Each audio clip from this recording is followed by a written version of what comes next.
the walk during the game, talk the talk afterwards, including a one-on-one in the post-game locker room with our Steve Weich. Sherman, you seal the deal.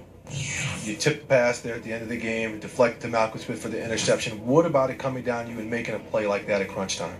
Well, I think it's an unbelievable opportunity, and I was confident in my abilities. My teammates are confident in me, and plays like that, that's when big time players step up in big time situations, and I was able to do that for my team. And Malcolm Smith was able to come up with the big interception, so it's a whole team effort. Now they only threw at you twice all game. That was the second time. Were you surprised that they came at you in a situation like that? I was very surprised, but I was also prepared. And that's something I worked on throughout the whole offseason, just being, mentally staying in the game.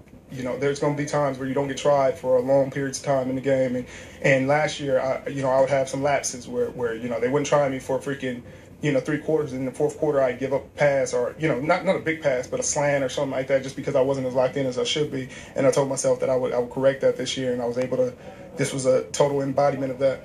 Was it nice to have the pass coming to Michael Crabtree? He said earlier this week he didn't think you were the best cornerback in the NFL. Yeah, I'm so glad it happened like that because we've had our disagreements, and I'm sure he's going to have to watch that film over and over and over. I'm glad I could send him to the Heartbreak Hotel. Now, speaking of Heartbreak Hotel, you're going someplace else. We're seeing something right here. What about that?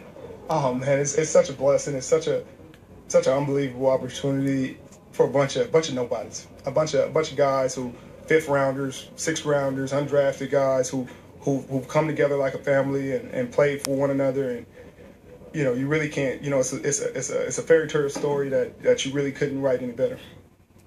The guys took to Twitter. So Michael Crabtree tweeted, "Film don't lie," at NFL Network, at ESPN. Pull up the tape of that game and show where this guy is the best. Hashtag fake, fake, fake. Minutes later, Richard Sherman took to Twitter and said, "A lion doesn't concern himself with the opinions of a sheep." Gentlemen, start your Super Bowl media day. We'll see you a week from tomorrow.